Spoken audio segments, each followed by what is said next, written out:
Hey creative friends, welcome to my channel. And in this video, I want to talk to you a little bit about the tops of your canning jars when you get them out of a canner. The reason I'm doing this is because last week on Monday, my freezer failed. And people say, why do you want to can food? This is exactly why. This stuff on the pantry shelves is fine when my freezer is failing and I'm doing everything I can to save the meat. Luckily, only a small portion of things started to thaw, and it was a good maybe 25% of that block of 40 pounds of chicken had started to thaw, and some sausage.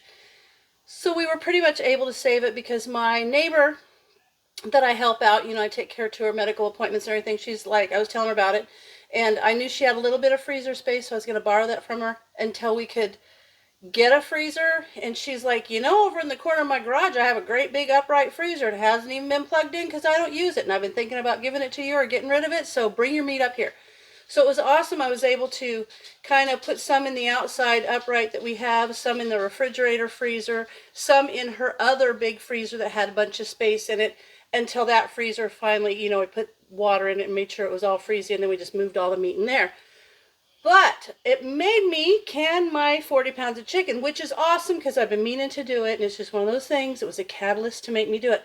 But when I was doing that, and I was taking some things out, I noticed the tops, and I don't think I've ever really talked about that. So I want to do a little bit of what you might see on your lids and whether it's okay or not. So let's take a look at my jars that I have here on the counter.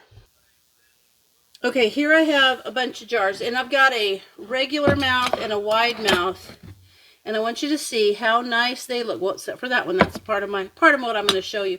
But see how it's really nice around here and the top, and I've washed these off. They washed off really well, except for I want to show you something on this one.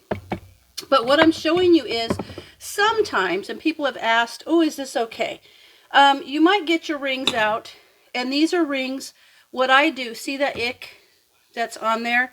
What I do is I use certain rings that I will use for meat canning, and I'll use them 2 or 3 times before I determine that they're too icky, and then I throw them away. So I just have like a bag of regular and wide mouth lids, rings that I use, and this is okay.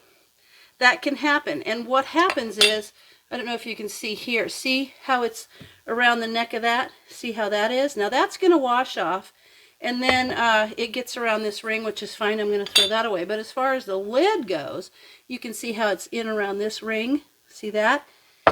And then here's a different type of jar, and you can see how that is?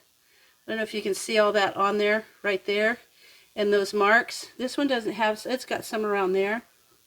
And when I wash these, I literally put them into a sink of hot soapy water, and I get my wash rag and I wash them just like this, and I scrub the top. If you can't do that, if the lid falls off, then it wasn't a good seal. So you should be able to wash them the same way you do as regular dishes in your dishwasher. Now see this one, I just took this lid off, and you can see that black, and I'll tell you in a minute what that is. So see how that is?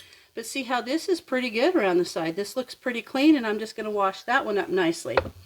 And what I do is I wash them all, and then I get a black Sharpie marker, and I label the tops. So you can see this is a chicken mix, which means it's the breast and thigh meat. But see how that lid is icky? These have had their last go around. They are now going to get discarded. But see, there's some more of that on there.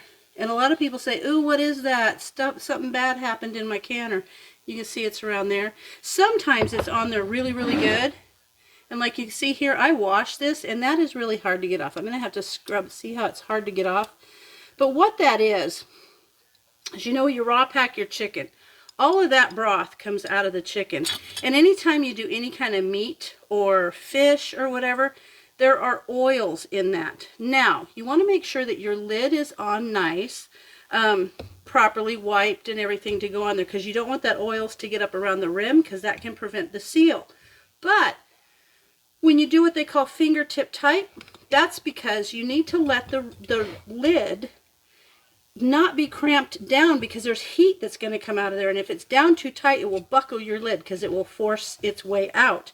So when you put these rings on, and you go just like fingertip tight, where it's not really tight, and you kind of come back a little bit, that enables that lid to sit on the rim of the jar, but still be able to let steam and air come out as this stuff is boiling up. And that's what's important about headspace, is when that's happening, it's forcing the air out, and then it seals because it creates a vacuum. The thing is, what this black is in that steam can be some oils from the meat. Just like, you know, if you ever watch something that's steaming and it has oils in it, you'll start to see, maybe if you've got like a range hood or something, you'll start to see it's not just steam on there. You'll get it, you can tell it's more than steam, I guess is what I want to say. But the steam that comes out of here, you can see in here, see how there's a little layer of fat? Well, you don't even see that when you first bring this out of the canner. That's just after it settles. And so clearly in the steam will be a little bit of this oils.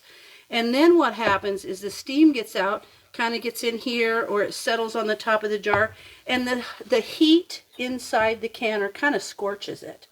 And that's all it is. All you have to do is give it a good scrubbing and wipe it off and scrub it off, and you're fine. And even if there's some discoloration, that's okay too.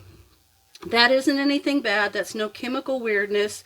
That is just a little bit of oil in the steam that's being released through that lid that's only not cramped down totally tight, settling on the jar and kind of scorching on there.